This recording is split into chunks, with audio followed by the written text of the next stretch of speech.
First of all మేము మీ fans అందరి తరపున, తెలుగు ఆడియన్స్ అందరి తరపున మీకు థ్యాంక్స్ చెప్పాలి. ఎందుకంటే మీరు ఒప్పుకోబట్టే మళ్ళీ మేము మిమ్మల్ని యాక్షన్ మోడ్లో చూసే అదృష్టం మాకు కలుగుతోంది. ఎందుకంటే విజయశాంతి గారికి యాక్షన్ ఫ్యాన్స్ అనేది కేవలం తెలుగులోనే కాదు, ఇండియా వైడ్గా ఉన్నారు.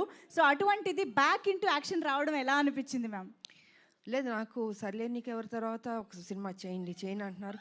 సబ్జెక్టులు చాలా సినిమాలు వచ్చాయి, but I was not happy అండి. నాకు నిజంగా నచ్చలేదు. అరే వాళ్ళ కోసం ఎక్కువ సినిమాలు చేయాలి నాకు ఎప్పుడు లేదు. I think almost have complete చాలా సినిమాలు చేశాను.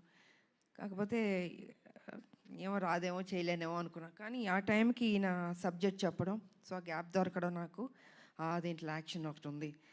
హీరో గారు ఓకే అన్నారా అన్నా నేను. అంటే ఈ సైడ్ లేదు బాబు ఏమన్నారంటే విజయశాంతి గారు చేస్తేనే నేను చేస్తాను ఈ సినిమా అన్నారు. దెన్ అయితే ఓకే అమ్మయ్య బాబాయ్ ఆ ముక్క అని ఉంటే నేను డెఫినెట్గా చేస్తానని ఒప్పుకున్నాను. సో అదే త్రూ అవుట్ కంటిన్యూ అయింది. అండ్ ప్రతి విషయాన్ని చాలా సపోర్టివ్గా ఉన్నాడు బాబు. నేను నిజంగా చెప్తున్నాను, ఏదో ఇవాళ మనందరం కలిసామని కాదు, హోల్హార్టెడ్గా చెప్తున్నాను. I was so happy. మీరు ఇందాక ఆ ఫస్ట్ టేక్ గురించి చెప్పారు కదా, సో ఆ ఫస్ట్ టేక్కి ముందు ఈ సినిమా ఒప్పుకున్న తర్వాత ఆ గ్యాప్లో ప్రిపరేషన్ ఏమన్నా జరిగిందా? నా జీవితంలో ఎప్పుడూ ప్రిపేర్ అవ్వలేదు. యాక్షన్ అది సెట్కి వెళ్ళడం నేనేం నేర్చుకోలేదు. ఏది యాక్షన్ అని నా జీవితంలో నేర్చుకున్నాను. అంటే ఫ్లెక్సిబిలిటీ బాడీలో ఉంది కాబట్టి 20 అడుగుల నుంచి గన్లు పెట్టుకుని దూకమంటే దూకేవాళ్ళం. ఎంత రిస్క్ షాట్స్. అప్పుడు గ్రాఫిక్స్ కూడా లేవు కదా మాకు. ఇప్పుడు గ్రాఫిక్స్ ఉన్నా కూడా, బట్ దట్స్ డిఫరెంట్. సో నాకు ప్రిపేర్ అవ్వడము ఏమీ ఉండదు. ఆన్ స్పాట్ మాస్టర్ చెప్పాడా చేసేయడం అంతే. ఒక ధైర్యం, నమ్మకం, నా మీద నాకు నమ్మకం ఉంది. సో అదే విధంగా ఫైట్స్ బాగా వచ్చింది. ఇంకా బాగుంటాయి షార్ట్స్, చూడండి, చాలా నచ్చుతుంది మీకు. అమేజింగ్. Eagerly waiting ma'am. మా అందరికీ తెలుసు టాప్ హీరోస్తో వర్క్ చేస్తున్న టైంలో కూడా విజయశాంతి గారి కోసం ఎక్స్ట్రా యాక్షన్ సీక్వెన్సెస్ పెట్టేవారు అని అంటే అది మామూలు విషయం కాదు. ఇంకో ప్రాబ్లం ఏంటి తెలుసమ్మా, తమిళ డబ్బింగ్కి డిస్ట్రిబ్యూటర్లు వచ్చి ఎవరినైనా ఏదైనా పాటలు ఎన్ని అని అడుగుతారు. అలా కాదు, నా సినిమాకి మేడంకి ఎన్ని ఫైట్లు ఉన్నాయి? ఒక ఫైట్ సార్, ప్లీజ్ సార్ ఒక ఫైట్ వద్దు సార్, ఒక 4 ఫైట్లు అంటే నేను 4 ఫైట్లు మళ్ళీ కష్టపడాలి. సో ఇలా ఉండేది. ఇలాగా డిమాండ్ చేసి తీసుకున్నాం. బికాజ్ అది ప్రజల్లోంచి, అభిమానుల నుంచి ఆ డిమాండ్ వస్తుంది కాబట్టి విజయశాంతి ఫైట్స్ ఇలా ఉండాలి నచ్చేది. అందుకే సూపర్ స్టార్లో పట్టాలు మీరు నాకు ఇచ్చారు. I can't forget. ఇప్పుడు మరి నాకు తెలిసి ఈ సినిమా చూసిన తర్వాత చాలా మంది రైటర్లు, డైరెక్టర్లు బోల్డ్ అని యాక్షన్ సీక్వెన్సెస్తో, క్యారెక్టరైజేషన్స్తో రెడీ అయిపోతారు ma'am. What is your take on it? I don't think మా ఇంకా చేస్తా, నాకు తెలీదు. ఎందుకంటే ఇంకొన్ని డ్యూటీస్ నాకు ఉన్నాయి. I have to work. Yes, political మీరు తెలుసు, కొంచెం పని చేయాలి.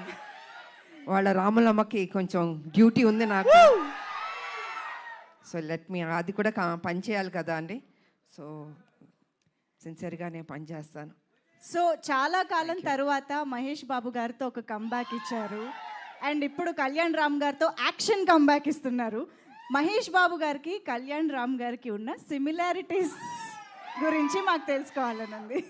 ఇద్దరు హీరోలు, ఇద్దరు మంచి రోళ్ళు, ఇద్దరు మనసున్న వాళ్ళు, మంచి బాలుళ్ళు. ఒకటి కృష్ణ గారు బిడ్డ, ఒకటి ఎన్టీ రామారావు గారు మనవడు, హరికృష్ణ గారు అబ్బాయి.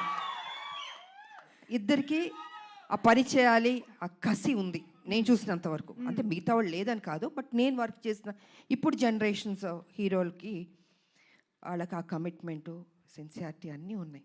ఎక్కడా తగ్గించడానికి లేదు వాళ్ళని. ప్రతిరోజు ఆ జిమ్ చేసుకుంటూ, బాడీని పర్ఫెక్ట్గా పెట్టుకుంటూ, ఫిట్గా పెట్టుకుంటూ, ఆ ఇంట్రెస్ట్ తీసుకుని సబ్జెక్ట్ ఎన్నుకుంటూ, సరే కొన్ని సినిమాల్లో ఆడింది వాళ్ళ, దట్స్ డిఫరెంట్ ప్రీవియస్. బట్ ఇప్పుడు కూడా అదే జాగ్రత్తలు తీసుకుని మన మీద బాధ్యత పెట్టారు ప్రొడ్యూసర్లు, ప్రజలు, అభిమానులు ఎదురు చూస్తారు. So we have to do the best అన్నది వాళ్ళ ఆలోచన. అదే సిన్సియర్గా చేసుకుంటున్నారు. అండ్ ఈ సినిమా కూడా నిజంగా బాగానే చేసాం. ఇద్దరం మా డ్యూటీ మేము చేసాం సిన్సియర్గా. Super ma'am. సో ఫైనల్గా ఈ సినిమాలో మిమ్మల్ని ఎన్ని యాక్షన్ సీక్వెన్సెస్లో చూడొచ్చు అన్నది మీరు చెప్పారంటే మేము ఆ ఎక్సైట్మెంట్తో బయటకు వెళ్తాం.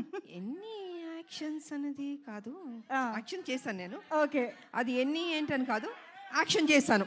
ఓకే. సో మదర్స్ డ్యూటీ అలా మొత్తం, మదర్స్ డ్యూటీ అలా సినిమా మొత్తం ఉంటుంది. మదర్స్ డ్యూటీ సినిమా మొత్తం ఉంటుంది. సో అన్నీ నేను రివీల్ చేయలేను కదా, మీరు మొత్తం అన్ని అడిగేస్తే ఇంట్రెస్ట్ పోతుంది. ఇదంతా సీ ద ఫిల్మ్ ఇదంతా మా క్యూరియాసిటీ మ్యామ్. అండ్ మేమైతే మిమ్మల్ని మళ్ళీ ఆ పోలీస్ యూనిఫామ్లో చూడడం చాలా చాలా స్పెషల్గా పోలీస్ యూనిఫామ్ వేస్తే కొంచెం టెన్షన్ ఉంటుంది నాకు. నాకు కొంచెం భయం ఉంటుంది. వావ్, కర్తవ్యం చేసాం కదా, అది బిగ్గెస్ట్ హిట్ అది. సో ఈ సినిమా చేస్తున్నాం, దానికి తీసుకున్న జాగ్రత్తలు, ఇంకా ఎక్సర్సైజు, డైట్ అసలు మామూలు కాదు. నన్ను హింస పెట్టేశారు వీళ్ళు అయితే. సంవత్సరంన్నర ఐ హ్యావ్ టు మెయింటైన్, నా బాడీ మెయింటైన్ చేయాలి అది. So I think I did my best.